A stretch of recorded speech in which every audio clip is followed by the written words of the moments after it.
Hi friends, this is Gayathri. Welcome to our channel. இந்த தலைமுறையில தான் வயது வித்தியாசமே இல்லாம காதல்ங்கிறது பூத்து குலுங்குது. கண்ட கண்ட தாம்பத்திய எண்ணங்களால பசங்க மனசு அலைப்பாய ஆரம்பிச்சிருச்சு. 35-40ன்னு இருக்கிற பொண்ணுங்களோட பேசி பழகணும்னு விருப்பப்படுறாங்க. ஆரம்பத்துல நார்மலா பேசுற பழக்கம் தாம்பத்தியத்துல போய் முடிஞ்சிருது. வாழ்க்கையை வெறுத்து போன பொண்ணுங்களும் புதுசா எலசோட பழக்கம் கிடைக்கவும் அதை கண்டினியூ பண்ண விரும்புறாங்க. இவங்கெல்லாம் எவ்வளவு பெரிய திறமசாலியா இருந்தாலும் சரி, இந்த மாதிரியான பழக்கத்துல இருக்கவங்க கண்டிப்பா பிரச்சனையில போய் மாட்டிப்பாங்க.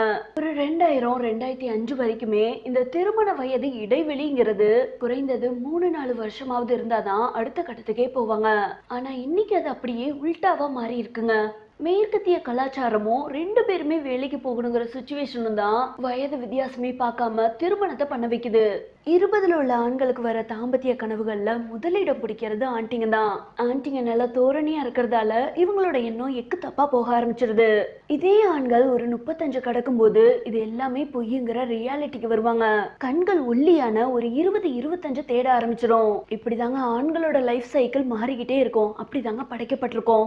இந்த மாதிரி ஆண்கள்லாம் பொண்டாட்டியை விட்டுட்டு ஆன்டி கிட்ட போகிறதுக்கு முக்கிய காரணம் மனைவிங்க புரிஞ்சுக்காம எதுக்கு எடுத்தாலும் சண்டை போட்டுட்டே இருப்பாங்க.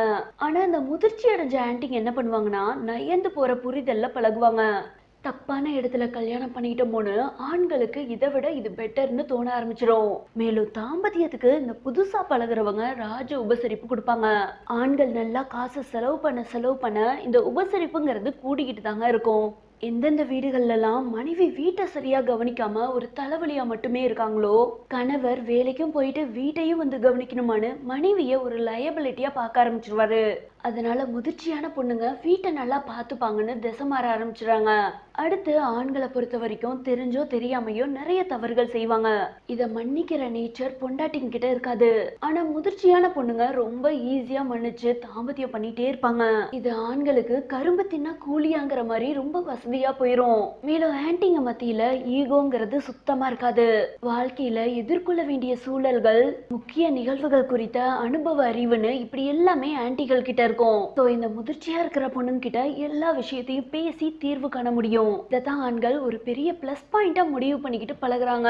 25-28ல இருக்க பொண்ணுங்களுக்கு யாராருக்கெல்லாம் இந்த பக்குவம் இருக்கோ அவங்க வீட்டுல உள்ள ஆண்களுக்கு எல்லாம் சிந்தனை தடுமாறதுக்கான சான்சஸ் குறைவுதாங்க. ஒரு தடவை ஆன்டிங்க பழக்கம் வந்துருச்சுன்னா 99% அந்த ஆண் திருந்துறது கிடையாது. அதே டெக்னிக்கை யூஸ் பண்ணி நிறைய வாங்கி கொடுத்து இன்னொன்னு கரெக்ட் பண்ணிடுவான்.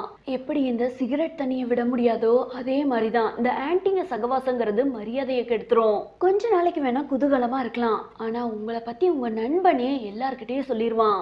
ஓகே ஃப்ரெண்ட்ஸ், அவ்வளவுதான் இந்த வீடியோ. மீண்டும் ஒரு சுவாரஸ்யமான கண்டென்ட்டோட நெக்ஸ்ட் வீடியோல சந்திக்கலாம்.